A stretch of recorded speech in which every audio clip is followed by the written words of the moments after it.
Bienvenue sur un nouvel épisode, les héros de la vente. J'invite dans cet épisode Auguste Gerlet de Aircall. On va parler de la vente indirecte. Dans cet épisode, Auguste nous explique comment développer ses ventes avec les partenariats et la vente indirecte. Donc on va voir avec lui pourquoi avoir lancé ce département chez Aircall, quels sont les différents types de partenariats et les plus gros challenges de la vente indirecte, comment monter un programme partenaire qui fonctionne, les avantages et les inconvénients de la vente indirecte et les leviers de croissance et d'accompagnement pour les partenaires. À la suite de cet épisode, je vous invite à vous abonner aux Chroniques de la Vente. Je vous mets le lien dans les notes de l'épisode. Je vous invite aussi à visiter notre site web vive.fr si vous voulez entraîner, former vos commerciaux, notamment ceux qui font des rendez-vous par visioconférence. Et enfin, si vous voulez construire votre machine de vente, vous allez pouvoir télécharger notre playbook de vente sur le site vive.fr. Bon épisode! Je voulais également vous parler de HubSpot avant de commencer l'épisode. On en parle souvent dans ce podcast, mais les CRM sont la plupart du temps inefficaces et freinent votre croissance. La plateforme CRM évolutive de HubSpot réduit les frictions et la complexité et va aider vos équipes marketing, commerciales et service client à collaborer pour créer des expériences exceptionnelles. Pour en savoir plus, rendez-vous sur hubspot.fr et contactez-les de ma part. Je suis très content que HubSpot me fasse confiance et soit partenaire des héros de la vente. Bon épisode!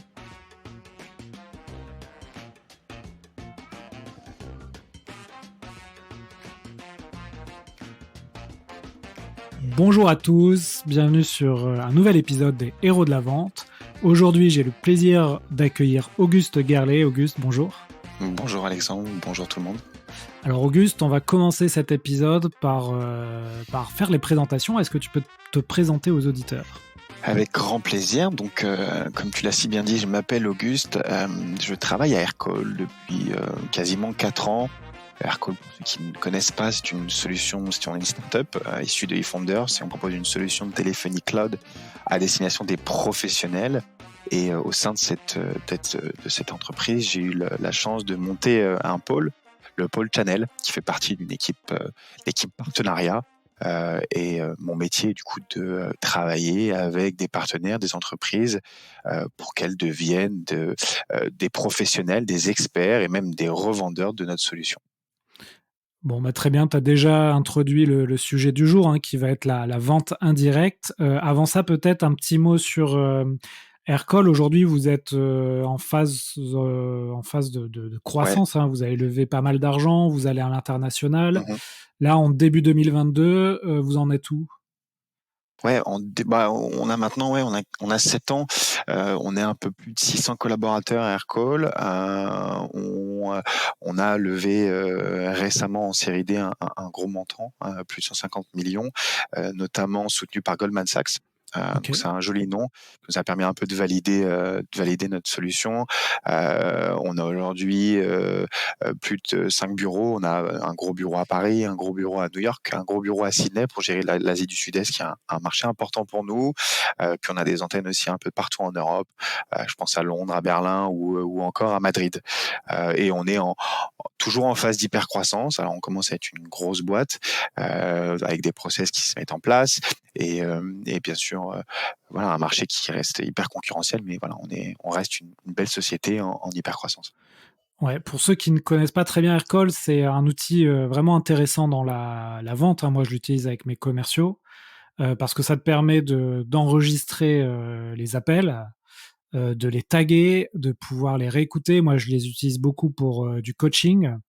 Je les associe d'ailleurs à mon outil de vidéo coaching pour aller encore plus loin. Et c'est vrai que c'est vraiment un très bel outil que vous avez construit, parce qu'il y a aussi, j'imagine, des barrières technologiques à l'entrée. Tu peux pas construire facilement un outil comme Aircall. Donc aujourd'hui, vous avez quand même une sacrée, une belle avance sur ce marché, j'imagine.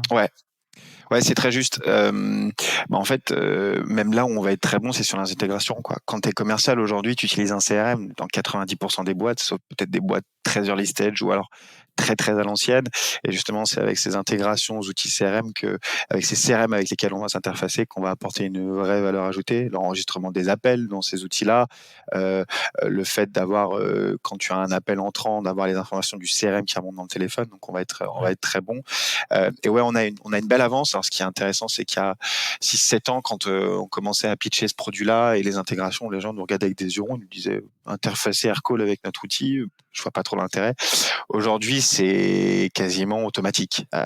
Lorsqu'il y a une réflexion qui s'amorce dans une boîte de passer sur un CRM, très souvent, tu vas avoir la réflexion de voilà, j'aimerais avoir un outil téléphonie qui va de pair avec mon outil. Donc, c'est intéressant. Puis maintenant, tu vois apparaître des outils où la problématique, c'est est-ce que ça s'interface avec Aircall? Exactement, et c'est là qu'on voit aussi qu'il y a des très beaux signaux autour de notre solution, effectivement. Ouais. Bah, écoute, très bien. Alors, je suis vraiment heureux de t'accueillir. Bon, on va parler d'un sujet qui m'anime aussi particulièrement aujourd'hui. C'est le sujet de comment construire et animer un réseau de partenaires et notamment de développer la vente indirecte. J'avais accueilli dans ce podcast Jules Pérignon, qui est responsable de la Bien vente sûr. indirecte chez HubSpot.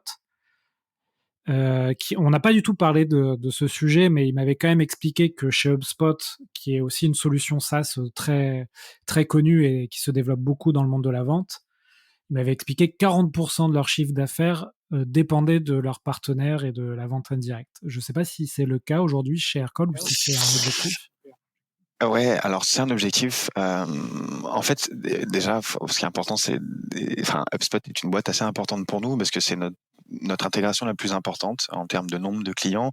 Et puis c'est un peu une boîte avec laquelle on échange beaucoup et ça a toujours été un peu un grand frère pour nous. Ils ont toujours c'est une boîte qui est très en avance sur nous, mais dans leur manière de se développer, de s'organiser, de se structurer, on a toujours eu à cœur un peu de suivre un peu leur évolution. Et mais en revanche, nous on a fait le switch de la vente indirecte. Enfin, on a commencé à créer ce levier d'acquisition, ce levier de croissance à Aircall il y a pas très longtemps. C'est-à-dire en 2019, donc quasiment 4 ou 5 ans après la commercialisation de notre outil. Donc un peu tard, mais c'est vrai qu'arrivé à un stade de développement, et c'était notamment au moment de la série B, nos investisseurs nous ont dit écoutez, Aircall, vous êtes très fort, vous faites beaucoup de business, vous avez une croissance monstrueuse, mais aujourd'hui, vous faites pas de vente indirecte. Et dans le SaaS, et en plus dans la téléphonie, pas faire de vente indirecte, je pense que c'est quelque chose d'important. Et donc on s'y est mis un peu tard, un peu tard non, mais on s'y est mis seulement en 2019. Donc aujourd'hui, on peut pas prétendre à porter 80% du revenu Aircall, mais on s'en rapproche tout doucement. Aujourd'hui, on va se situer plutôt entre 20 et 30%, plutôt 30% maintenant du revenu généré à Aircall. Ouais. D'accord. Et est-ce que tu peux expliquer aux auditeurs pourquoi tu as voulu nous parler de ce sujet aujourd'hui et comment tu définirais ce que tu appelles les partnerships dans un terme Ouais. anglais? Ouais, partnership, donc les partenariats. Écoute, parce que c'est vrai que alors c'est quand même la vente indirecte. C'est pas un métier qui date d'aujourd'hui ni d'hier. On va pas non plus expliquer que les startups ont tout révolutionné, mais c'est vrai que c'est quelque chose qui revient beaucoup. Le partnership, la vente indirecte, c'est en train de redevenir un levier de croissance important, notamment dans les boîtes. Et surtout, en fait, j'ai l'impression avec l'arrivée en force du modèle économique SaaS. Le SaaS, la vente de services, donc c'est-à-dire que tu proposes un software mais sous forme de service, sous forme d'abonnement, et ben finalement assez naturellement les boîtes de conseil, les SS2I qui travaillent, qui sont des experts de ces solutions-là, ont un vrai intérêt en fait à travailler avec nous. Et du coup, c'est revenu un peu, c'est en train de revenir pas mal. C'est en train de redevenir vraiment un vrai levier de croissance dans notre environnement. Et j'avais envie d'en parler parce que aujourd'hui, moi, quand j'ai commencé le channel, j'avais finalement très peu de personnes autour de moi qui faisaient ces métiers-là, qui faisaient du partnership, qui faisaient de la vente indirecte. Et quand tu trouves beaucoup de bouquins pour t'expliquer ce qu'est un bon commercial, quelles sont les bonnes pratiques pour un bon commercial, ça te permet, en tant que commercial, d'avoir les bons éléments pour bien évoluer, pour apprendre à être un bon commercial, mais finalement d'avoir tous les petits détails, toutes les approches, toutes les petites stratégies autour vraiment plus particulièrement de la vente indirecte. J'avais rien de tout ça. Donc je trouvais ça intéressant d'en parler aujourd'hui avec toi. Ok. Donc on comprend que ça a été une suggestion des fonds de développer ce channel-là, ce canal d'acquisition. Comment Mmh. ça s'est passé quand en 2019 vous vous êtes dit: «OK, maintenant ça va être dans notre stratégie, on va développer un département de partenariat, de vente indirecte». Quelles Ouais. ont été les premières étapes? Ouais. En fait, la première étape, ça a commencé avec Anthony, qui est aujourd'hui le directeur de partenariat à Aircall. En fait, tu sais, nous, le cœur de la provision de valeur à Aircall, c'est les intégrations aux outils métiers, aux outils CRM et notamment, avec Salesforce, avec HubSpot, avec Zendesk, avec les gros du marché. Et comme c'était un partenaire technologique, très rapidement, en fait, on s'est rapproché d'eux pour faire du business. C'est ce qu'a commencé à faire Aircall au tout début.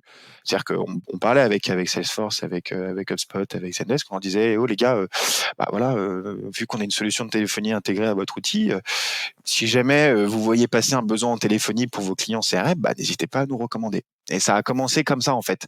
On a commencé à travailler avec eux, à s'adosser en fait sur ces partenaires technologiques pour aller générer du business. Et puis en fait, quand on a commencé à réfléchir un peu, à structurer une vraie équipe partenaire, une vraie équipe partenariat, on a commencé un peu à regarder ce que faisait justement Salesforce, Zendesk, HubSpot.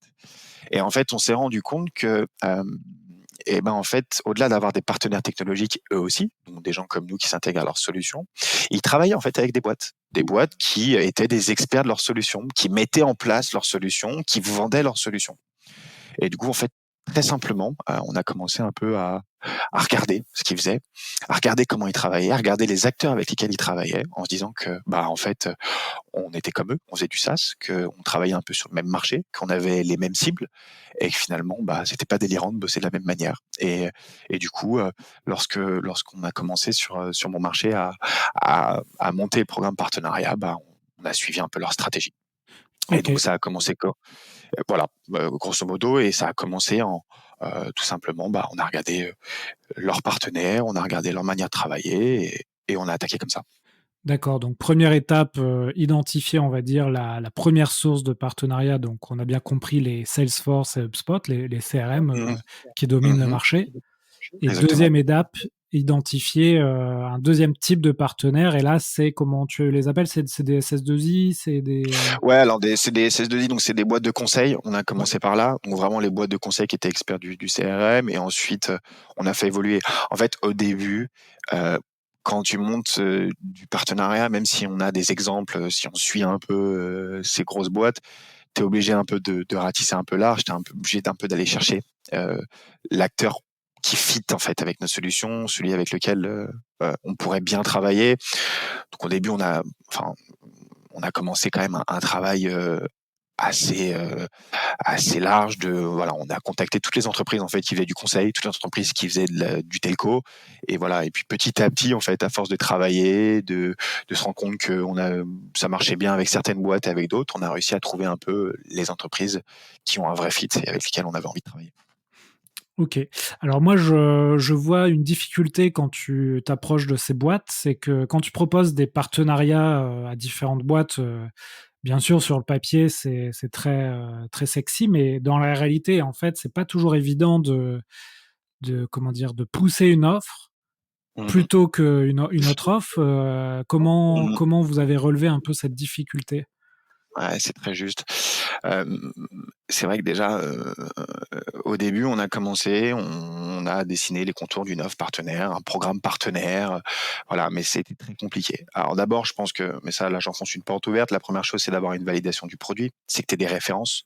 Ouais, C'est très compliqué de se lancer sur le marché du partenariat en étant une petite boîte, très early stage, parce qu'en fait, quand tu vas contacter des boîtes de conseil, des boîtes de digitalisation, elles vont dire: «OK, ouais, c'est intéressant ton produit, mais tu bosses avec qui? Tu as quoi comme référence?» Là où nous, on a pu justement très rapidement, si tu veux avoir un peu de traction, ou en tout cas avoir accès à des premiers échanges avec des C-level dans des grosses boîtes de conseil, c'est justement qu'on était déjà une belle boîte avec des belles références, notamment en France. On avait un nom, on était connu quand même. d'accord. Ensuite, les difficultés, elles ont été plutôt, de trouver un peu la bonne formule pour avoir un programme partenariat attractif. Au début, on a commencé, on disait voilà, si vous proposez Aircall à vos clients, on vous propose de récupérer des fees, de récupérer voilà une partie en fait de ce qu'on va closer ensemble. Avec certaines boîtes, ça marchait, avec d'autres, ça marchait pas. À d'autres entreprises, on va proposer d'être revendeur de la solution.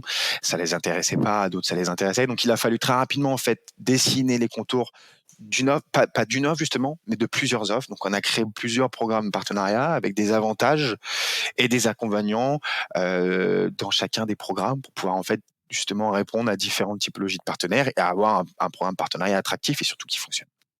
OK. On va voir un peu les différents types de partenariats que vous proposez.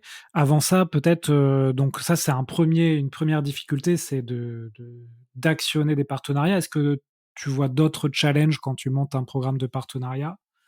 Heu, Bah, ça va être la première, ouais, ça va être la première étape. Effectivement, ça va être déjà de trouver le bon partenaire, de savoir quel est le bon type de partenaire, vraiment le type d'entreprise avec lesquelles on va travailler. Ça, c'est long, vraiment c'est long, parce que tu contactes beaucoup de boîtes, tu perds beaucoup de temps à prendre des rendez-vous, et puis finalement, bah, tu te rends compte que tu as pas de fit avec beaucoup de boîtes, que tu as monté un programme partenariat, mais au bout de 6 mois, vous avez quasiment rien gagné ensemble. Donc, c'est la première difficulté. Ensuite, ouais, on a rencontré d'autres difficultés, et notamment pour moi, et c'est un peu le bottleneck du partnership, c'est une fois que tu as monté un partenariat, créer du besoin, créer une volonté de travailler avec nous, en fait, c'est de faire en sorte que ce partenaire, il soit capable d'être expert de la solution, qu'il soit capable de proposer la solution, qu'il soit capable de la mettre en place. Enfin, je veux dire, nous, Aircall, pour monter vraiment, pour devenir une machine commerciale, pour arriver à vendre notre solution, même nous en interne, en vente directe, on a mis du temps. Ça a été compliqué. Et tu peux pas demander à une boîte qui n'a jamais fait ça de sa vie, qui, au meilleur des cas, a fait un peu de telco, au pire des cas, n'en a jamais entendu parler de sa vie, lui demander d'être expert et d'être capable de mettre en place la solution, de la vendre, de la proposer. Ça aussi, cette partie, elle est hyper difficile. Et du coup, là-dessus aussi, on a pas mal perdu du temps et ça a été un peu compliqué. Et c'est pour ça que notre programme partenariat aussi, il a mis du temps quand même à se mettre en place. C'est quelque chose d'assez long en fait, la vente indirecte, ouais. surtout quand on a un produit comme Aircall. Et est-ce que, quand vous avez monté le département, vente indirecte, vous avez, un peu scindé, dans l'équipe des gens qui allaient être responsables de trouver les partenaires et de signer les partenariats, et des gens qui allaient être responsables d'animer un peu ce réseau pour les former, leur faire du support, comment ça s'est passé? Ou alors Ouais, c'est toi qui as dû tout faire, de A à Z? ouais. C'est intéressant comme question, mais non, en fait, on a eu une approche un peu comme si tu montais une boîte. On a monté le partnership. C'est-à-dire qu'au début, quand tu montes une startup early stage, tu vas pas recruter des sales et des closers. Tu vas recruter des bizdev, des mecs qui font du full cycle, qui gèrent tout de A à Z. Et puis à partir d'un certain moment, tu vas commencer un peu à scinder et à créer des experts de la chasse et des experts du closing. Nous, ce qu'on a décidé de faire, c'était vraiment d'aller chercher plutôt de construire un seul métier, une seule personne qui va être dédiée au métier de partnership, au métier de partnership de A à Z. Donc, qui va aller chasser les partenaires et qui va ensuite essayer de créer une relation, de les gérer, voilà, de faire évoluer le partenariat. Donc, Et maintenant, on se structure comme ça. Enfin, l'idée, c'est de se structurer comme ça. C'est de créer des chasseurs et plutôt de créer des account managers. Mais au début, en tout cas, on a commencé vraiment sur du full cycle. ouais, parce que là, je suis en train de bosser avec une boîte, donc qui s'appelle Ilek, avec qui Ouais. on crée justement un département de partenariat, de vente indirecte. Mmh. Et aujourd'hui, on a signé plus d'une centaine de partenaires, mais on voit bien que sur, 100 partenaires, tu en as, 25 qui jouent le jeu. 35 qui jouent un peu le jeu, mais sans plus, et puis, 30 finalement qui ne font rien. Heu et en fait, on voit bien qu'on a besoin maintenant de quelqu'un, un chargé de partenariat ou un account Mmh. manager qui va, relancer les gens, Mmh. animer les partenariats, faire des formations, et là, ça Mmh. devient même vital parce qu'en fait, on signe des contrats de partenariat qui n'aboutissent pas, quoi. Bah, c'est ça, c'est le problème et c'est une autre des difficultés donc que je te présentais, il y a 2 minutes. Ouais, c'est cette partie-là qui va être difficile et finalement, c'est ça qui est un peu aussi intéressant avec le métier de partnership, avec la vente indirecte, c'est en fait, c'est un métier avec plusieurs métiers. Voilà, c'est un vrai métier complet. C'est encore plus complet qu'un métier de business developer, c'est-à-dire que tu vas faire de la chasse. Ensuite, tu vas d'une certaine manière closer, tu vas signer un contrat de partenariat, tu vas être content. Et moi, au début, quand j'ai commencé, j'étais content. Je signais vraiment des belles boîtes de conseil en France. Je me disais, waouh, c'est canon, c'est un beau logo, t'es content, tu mets sur le site internet. Et puis finalement, tu te rends compte qu'un an après, bah, vous avez rien fait ensemble. Et c'est là, en fait, que ton métier de chasseur, de bizdev va se transformer en un vrai métier d'account manager. Mais pas un account manager client, un account manager partnership. Et là, là, pareil, tu vas avoir plein de problématiques, tu vas avoir besoin d'aller chercher plein de leviers pour essayer de justement de faire en sorte que ce partenaire soit pas un contrat et un logo sur ton site internet, mais que ce soit un vrai partenaire avec lequel vous travaillez sur des projets de manière récurrente. Ouais. Très bien, ouais, bah, je vois que c'est souvent le même enjeu. Que tu Ouais. nous as parlé des différents types de partenariats. Tu peux nous détailler un peu, tu entends quoi par, différents Ouais. types de partenariats? Ouais, en fait, on s'est rendu compte qu'on pouvait travailler avec différents types de boîtes et que surtout en fait quand on a commencé, on s'est rendu compte qu'on avait des partenaires qui étaient intéressés par de l'apport d'affaires, qui étaient intéressés juste pour voilà, on a un client qui est intéressé, on vous pousse le projet, on récupère un peu de fees sur ce projet et on est content. Et puis on s'est rendu compte aussi qu'on avait des partenaires qui disaient ah oui mais nous ça nous intéresse pas, nous c'est nos clients, on a envie de bosser avec nos clients, on a envie de leur proposer votre solution, mais que ce soit nous qui gérions. Et du coup on a créé en fait deux modèles de partenariat, un modèle d'apport d'affaires et un modèle de revente. Le modèle d'apport d'affaires, c'est vraiment voilà, je suis une entreprise, je veux proposer la solution, le partenaire nous met en relation avec le client. Je mets un commercial sur le projet, le commercial close le deal, et une fois que le deal est closé, on propose à notre partenaire, mais il a le choix de gérer l'implémentation de la solution. Voilà, ça c'est un modèle d'apport d'affaires. Donc le partenaire va non seulement se rémunérer sur la vente, mais il va aussi, au moment de l'accompagnement de la mise en place de la solution, pourquoi pas vendre un peu de service. C'est aussi ça, c'est son métier. Et souvent, en Oui. fait, enfin ce modèle-là, ce modèle d'apport d'affaires, l'ADN vraiment, elle colle un peu aux boîtes de conseil. Et les boîtes de conseil, en fait, d'avoir du revenu récurrent sur des deals gagnés, ça ne les intéresse pas. En revanche, de vendre du service sur de la mise en place de solutions, du jour homme, du service, ça correspond à leur modèle. Et là, il y a eu un vrai fit. Et donc voilà, donc ce modèle d'apport d'affaires va correspondre plutôt à cette typologie de boîte. Et encore que je te dis ça comme si c'était très simple, mais nous au début, quand on a commencé avec l'apport d'affaires, on proposait que des fees. Et ça marchait pas trop. Les partenaires nous disaient, mais oui, mais nous, vous savez, du revenu récurrent, ça nous intéresse pas trop. Vous savez, nous, on fait du conseil. Et on a mis beaucoup de temps en fait, et pendant très longtemps, c'était un peu compliqué avec les boîtes de conseil, on n'y arrivait pas. Et en fait, parce qu'elles voyaient pas en fait la valeur du partenariat, quoi. Elles voyaient pas l'intérêt pour elles de récupérer des petits montants sur des deals gagnés. Donc voilà, donc ça c'est le modèle apport d'affaires.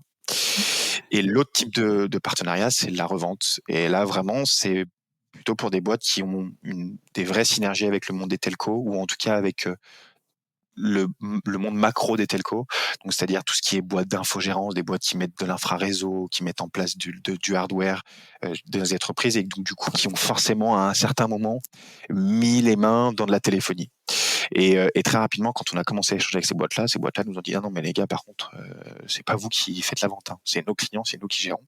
Et du coup là, on a mis en place un modèle de partenariat de revente où là, en fait, nos partenaires vont gérer le cycle de vente de A à Z, vont être le seul point de contact avec le client. Nous, on n'échange pas avec le client, et vont nous acheter nos licences à nous et vont les revendre à leurs clients et gèrent tout. Et eux, en tant que partenaires, ils ont accès à notre support, ils ont accès à nos équipes, ils ont accès au partenariat, mais nous, on n'est jamais en contact avec le client. Et c'est d'autres problématiques, c'est un autre métier, c'est d'autres interlocuteurs. C'est intéressant. Et quand on a un contrat de revente avec Aircall, on Mmh. achète les licences Aircall, donc j'imagine à un prix, remisé? Ouais, exactement. Ils ont OK. un prix d'achat discounté, quoi. Et tu peux communiquer dessus ou il faut être partenaire pour connaître ou? Ouais, non, on est sur les prix du marché. Voilà, c'est des prix d'achat qui vont être autour des 40%, OK, et ensuite on va, ça se discute, quoi. Il y a pas vraiment de prix OK. fixe. Et tu dis, le support quelqu'un, prend une solution via un de tes partenaires, donc c'est du Aircall. Déjà, est-ce que la solution, elle est brandée Aircall ou elle est brandée en marque blanche?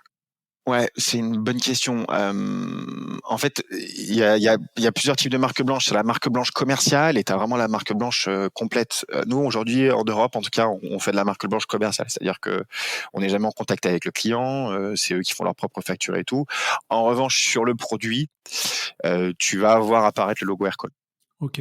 Donc, c'est pas une marque blanche complète. En revanche, on a un gros partenariat avec un gros acteur telco aux US qui, lui, pour le coup, À négocier propose la ça. solution marque blanche. Ouais. Ok. Et donc, quand tu as les clients de ces partenaires qui ont un besoin de support, en fait, ils contactent pas Aircall, ils contactent ton partenaire et ton Exactement. partenaire contacte les gens d'Aircall. Exactement. En fait, ils font le support de niveau 1. C'est ce qu'on Ouais, c'est explique. ça. Ce qu'on explique. Vous êtes le support niveau 1 à nos partenaires. Ok, très bien. Ouais. Quelque chose finalement assez classique, mais c'est quand même,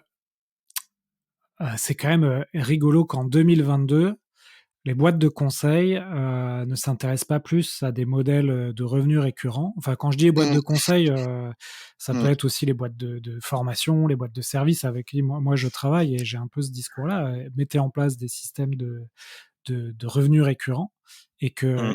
elles sont pas forcément intéressées par ce modèle-là. C'est rigolo alors que Ouais, qu'on est un peu dans l'ère des logiciels SaaS qui où ouais, la ouais, non, je suis d'accord. Mais c'est marrant parce que de plus en plus, en tout cas depuis pas très longtemps, hein, depuis quasiment 6 mois, peut-être 6 mois, un an, je commence à discuter avec des boîtes de conseil qui commencent à avoir un intérêt à venir chercher un peu de revenus récurrents pour venir compléter un peu. Mais c'est vrai qu'aujourd'hui, c'est pas quelque chose qui les intéresse beaucoup, quoi. Elles sont encore vraiment sur le jour homme, sur le service. Ce que je peux comprendre, hein, c'est aussi un c'est ce qu'ils modèle connaissent, vertueux. quoi. Bien sûr, c'est ce qu'ils connaissent, bien sûr. Mais bon, peut-être que certaines boîtes de conseil auraient passé le Covid un peu mieux si elles avaient eu un peu plus de revenus récurrents peut-être dans leur modèle. Oui, eh oui, bien sûr. Très bien. Est-ce que tu vois des leviers aujourd'hui de croissance, dans ton département de partenariat? Est-ce que tu as des choses, dans votre stratégie, sur lesquelles vous travaillez? Ouais, bon, en fait, on essaye de faire évoluer le programme partenariat. On essaie d'aller chercher des leviers assez souvent. Ce qu'on a mis en place assez récemment, bah, c'est en fait de proposer à nos partenaires d'engager des actions marketing. Mais pas de leur dire, tiens, vends du Aircall, mets-nous sur ton site internet ou parle de nous. Non, on a aujourd'hui maintenant en partnership une personne qui est dédiée pour accompagner nos partenaires sur des actions marketing en commun. Donc, c'est-à-dire OK. que ça peut partir d'une simple communication euh, à un article de blog, jusqu'à un webinar, jusqu'à même des événements en commun, des événements. On monte sur des événements avec des partenaires pour aider justement nos partenaires à trouver de l'attraction, qu'ils aient l'impression que vraiment il y ait des projets qui viennent pour eux via Aircall, voilà, qu'on les aide à faire évoluer leur boîte, que ce soit vraiment un partenariat win-win, quoi, qu'ils aient pas qu'on ait vraiment le sentiment de travailler ensemble et que le business vient d'un côté comme de l'autre. D'accord, donc action marketing, vous les aidez à faire, par exemple, des webinars, des landing pages, des choses comme C'est ça? ça. On met en Mmh. avant leur logo aussi, on les met en avant énormément, les partenaires avec lesquels on a des belles success stories. Voilà. Ensuite, voilà, on réfléchit à plein de leviers. On essaie de faire évoluer le partenariat. J'ai dit, on est passé un peu du modèle de fees à un modèle de proposer de services, de mettre en place une certification pour nos partenaires, donc les certifiés experts Aircall, qui soient capables de mettre en place la solution Aircall et de mettre en avant leur certification. Voilà, on essaie de les mettre en relation aussi, de créer un espèce voilà, de cercle autour d'Aircall, de partenaires, de créer une vraie communauté autour d'Aircall. C'est des choses qu'on veut mettre en place aussi. Très bien. Et je me posais la question, même si je connais un peu la réponse, mais en termes d'outils, est-ce que vous avez aujourd'hui des outils qui vous permettent de suivre et d'animer ces partenariats? Ouais, bah, en fait, on a un outil qui, je pense, un must-have dans le secteur, c'est un PRM. Donc c'est un CRM pour les partenaires. Ouais, Heu nous, on utilise un PRM, je crois que c'est une boîte américaine, ça s'appelle PartnerStack. Ouais, c'est Et moins en fait, connu ça hein, va. que les CRM, les PRM. Ah ouais, ouais, ouais. Bah, au même titre que finalement le partnership, c'est peut-être moins connu que la vente en direct, mais quand même, vu que ça reste quand même un secteur important et un levier d'acquisition important, il commence à y avoir des PRM importants et des belles boîtes. Nous, on a fait le choix de partir sur PartnerStack, une boîte qui sort d'une série B, me semble, qui travaille pas mal, hein. Euh, et, et, euh, et ouais, le PRM, ça va être un peu l'interface d'échange entre les partenaires et nous. Alors attention, hein, t'échanges en direct avec tes partenaires par mail, par téléphone, etc. Mais ça va leur permettre, en fait, c'est là où ils vont pouvoir ouvrir ce qu'on appelle des deal reg, donc ils vont ouvrir des opportunités qu'on va bloquer. Donc l'idée, c'est qu'ils puissent ouvrir ces opportunités pour qu'on les bloque. On a une connexion avec notre CRM à nous. Donc ces opportunités, elles appartiennent à nos partenaires. Nos commerciaux n'ont la plupart du temps pas besoin de les contacter, pas le droit de les contacter. Et en fait, à partir du moment où on nous met en relation avec le projet, on va faire évoluer le statut du projet dans le PRM. Et en fait, c'est là où ils vont pouvoir récupérer leurs fees, ils vont avoir leurs revenus récurrents qui vont venir s'additionner, tous leurs deals qui vont venir s'additionner sur ce PRM. Puis c'est là aussi, ils ont accès à des ressources marketing, à plein d'informations, ils ont accès à un chat, etc. Donc c'est l'outil vraiment qu'on utilise le plus lorsqu'on travaille avec nos partenaires. Ouais. Très bien. Et dans ton équipe, donc tu as des personnes, j'ai vu, et tu m'en as parlé en off, tu les appelles un peu les channel managers. Ouais. Tu peux nous expliquer un peu comment tu définis le métier de channel manager? Ouais. Alors en fait, un peu comme moi, en fait, plutôt que ce que j'ai essayé de faire avec les channel managers, ce qu'on essaie de faire avec les channel managers au global, de toute façon, surtout EMEA, c'est vraiment en fait qu'ils se créent eux-mêmes leur propre réseau de partenaires. OK. Donc, en fait, leur métier évolue. L'idée, c'est de les faire commencer. Voilà, s'ils commencent sur un métier vraiment au début de chasse, et puis euh, un métier de chasse, puis un métier de closer, et puis un métier ensuite d'account manager. Donc, en fait, les channel managers vont vraiment avoir un rôle qui évolue. L'idée, c'est qu'ils aient 1 an et demi, 2 ans pour se créer un pôle de 30-35 partenaires actifs OK. qui amènent des projets de manière récurrente. Donc c'est ça, des channel managers. Ça pourrait être des channel business developers. Voilà, c'est des business développeurs, mais qui ont un métier vraiment hyper transverse sur le partnership. Et toi, donc tu gères cette équipe de channel manager? Ouais, c'est ça. On est aujourd'hui en fait sur l'Europe. On est 4 personnes qui gérons. On s'est divisé un peu l'Europe en 4, OK. plus le Moyen-Orient, et on travaille avec on recrute des channel managers qui font grosso modo en fait le même métier que nous. Lorsqu'on a monté le projet, enfin le partnership, il y a 3 ans maintenant. D'accord. Et donc aujourd'hui, tu as ces channel managers qui vont créer, donc tu nous as dit en 2 ans, chacun une trentaine de partenaires actifs, Ouais, c'est mais l'objectif. ils sont responsables du suivi, de la formation, de l'animation. Tu as pas d'account manager ou de customer success manager? Ouais, OK. c'est une réflexion. C'est une réflexion qui se lance. C'est est-ce que on veut scinder, est-ce qu'on veut créer en fait par métier, est-ce qu'on veut scinder un peu le métier de partnership par étape dans le cycle de vente, et finalement on se rend compte que en fait le partnership c'est un vrai travail de fond, et surtout tu as une dimension humaine qui est monstrueuse. Tu as Ouais. besoin de créer du relationnel pour créer un vrai partenariat, et finalement de mettre quelqu'un qui va faire les premiers rendez-vous, puis de booker un rendez-vous, tu le passes à quelqu'un d'autre qui va te faire signer un contrat et lancer les grandes manœuvres. Et une fois que tu as un premier projet qui est gagné, le filer à quelqu'un d'autre qui va lancer. Ça marche pas. Ça marche pas. En tout cas, ça marchera en vente directe, parce que même sur des cycles de vente un peu longs, parce que tu es sur une vente, c'est des cycles de vente qui sont un peu plus courts, mais du partenariat, c'est censé être quelque chose de pérenne. Nous, ce qu'on veut monter, c'est un réseau de partenaires solide, vraiment hyper solide, avec des partenaires qui seront là pour toujours, quoi. Et malheureusement, enfin pas malheureusement, mais du coup on est obligé en fait d'aujourd'hui de recruter des gens qui sont capables de gérer tout ça. Donc on cherche vraiment des personnes qui ont une vraie expérience en bizdev, qui ont un vrai relationnel, et qui sont capables aujourd'hui de pouvoir gérer un cycle de vente de A à Z, et qui en plus ont une vraie dimension account management.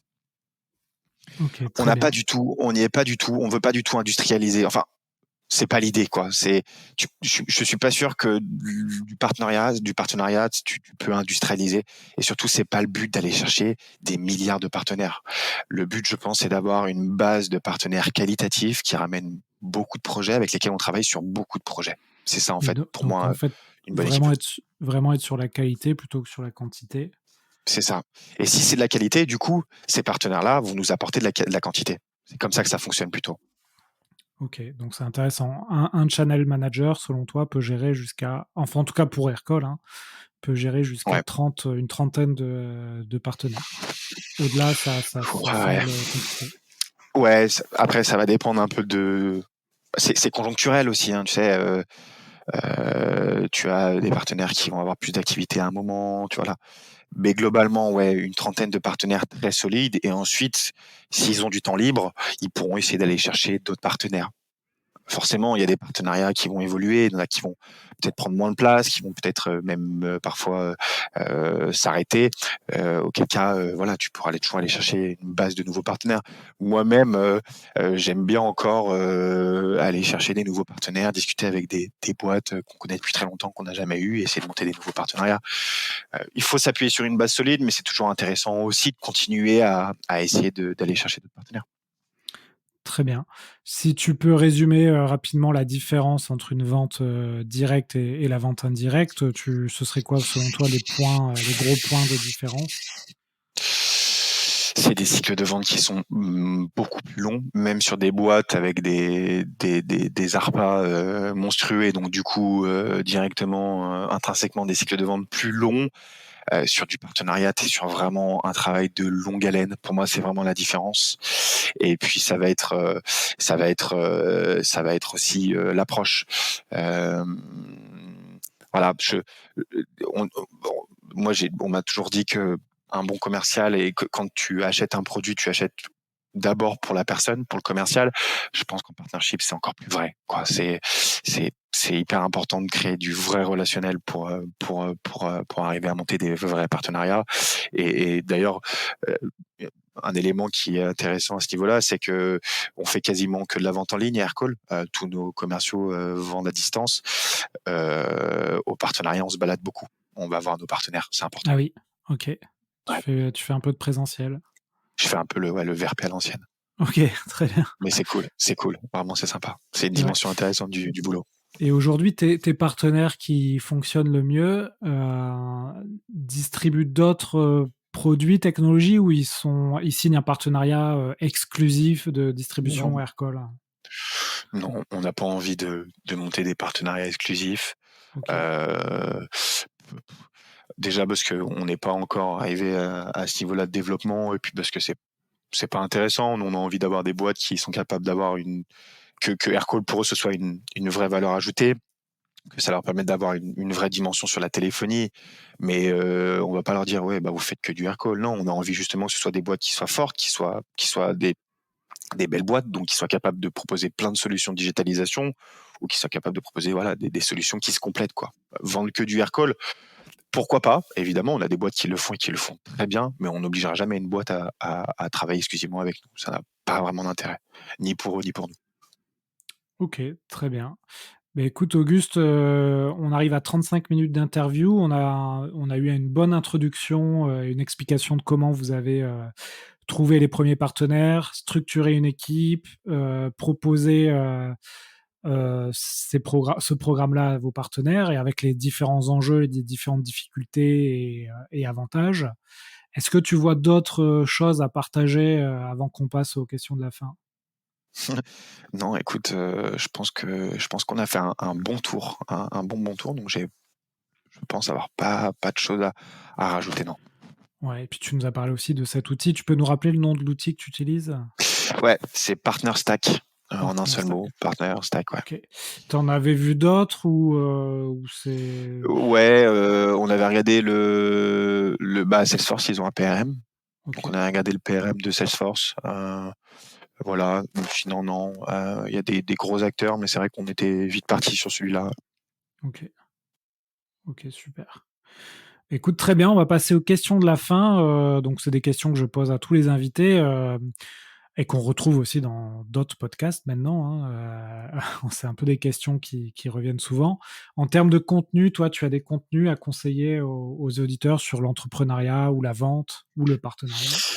Ouais, moi je m'étais beaucoup formé sur les formations, coup d'état d'e-Family, Ouais, tous les très bien. talks des entrepreneurs un peu de ce réseau-là, c'était des vidéos en format de 1 heure ou 2 heures.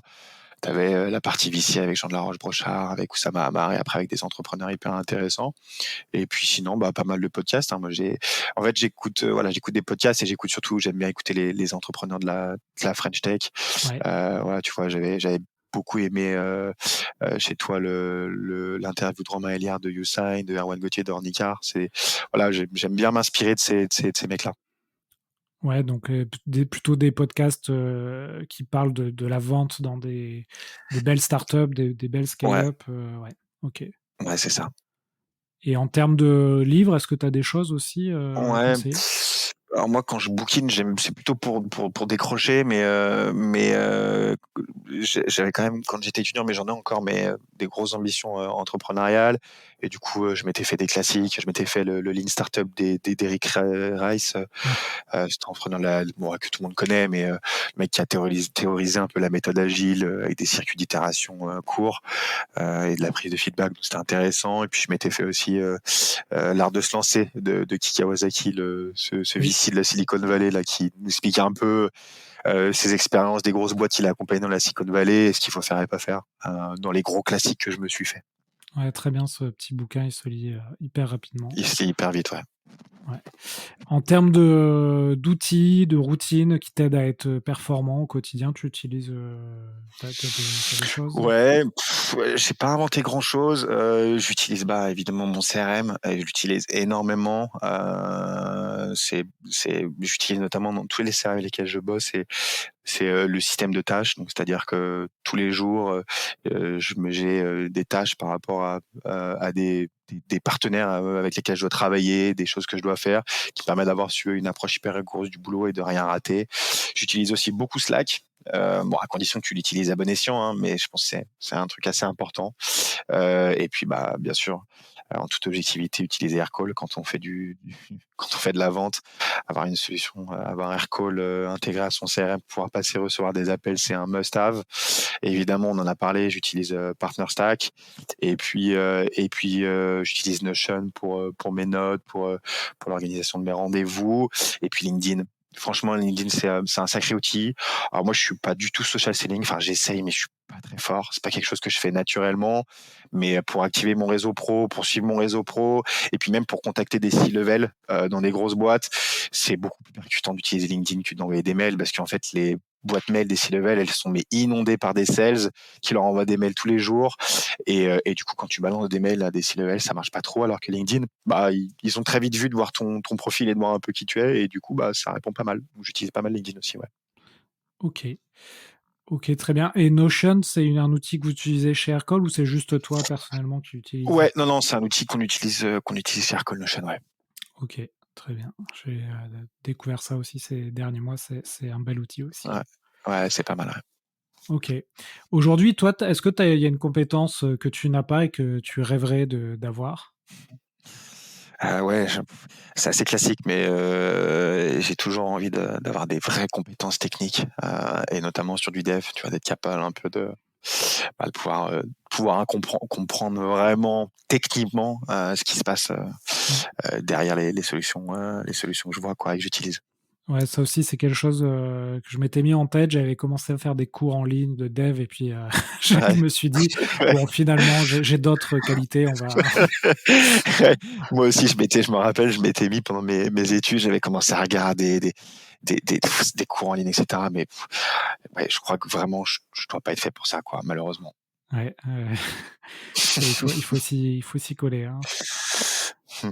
Bon, écoute, très bien, on va finir par une dernière question. Ouais. Je te donne une carte blanche pour inviter quelqu'un sur ce podcast. Tu invites qui? C'est une bonne question. Si, moi j'aimerais bien que tu interviewes les fondateurs de Sorare. Je crois que c'est Nicolas Julia et Adrien Montfort. C'est ces mecs qui ont monté une boîte autour des NFT sur les cartes de foot. Je crois que c'est une des premières belles boîtes en Europe qui a émergé autour des NFT. Franchement, et les mecs, ils ont créé un monstre en si peu de temps.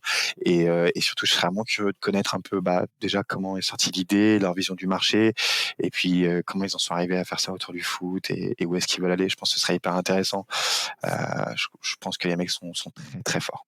C'est vrai que c'est une très belle idée. Aujourd'hui, les NFT, ça fait énormément de buzz. On en parle beaucoup sans trop savoir c'est clair. Forcément ce qu'il y a derrière, les applications marché. Et eux ont dû bien bosser le sujet. Donc, effectivement, bonne idée. Je vais leur proposer. J'ai vu en plus qu'ils avaient communiqué aujourd'hui sur l'année 2021. Je pense que ça pourrait être intéressant. Ok, très bien. Ben, écoute, Auguste, merci beaucoup pour ta disponibilité. Merci à toi. On a tenu le timing de 45 minutes. Est-ce que comment on peut te joindre si on est intéressé d'échanger avec toi sur la vente indirecte? Bien sûr, sur LinkedIn directement, tout simplement. Je suis hyper responsive, donc il n'y a aucun problème, quoi. Ok, très bien. Donc, Auguste Guerlet sur LinkedIn, Aircall. J'imagine que vous embauchez en plus en ce moment? Ouais, on embauche pas mal. On embauche notamment en partnership. Ok. On embauche côté dev, on embauche en data, on embauche en customer support, on embauche de partout. Donc surtout, n'hésitez pas à nous rejoindre. Et vous embauchez en full remote ou c'est toujours des gens qui sont pas trop loin de votre siège? Ouais, on essaye quand même de faire ça globalement à notre siège. En tout cas sur la partie business. Ensuite, voilà, c'est des discussions au cas par cas. Mais c'est vrai qu'Aircall, on aime bien aller au bureau et de créer un peu cet environnement de boulot ensemble. Mais voilà, on en discute.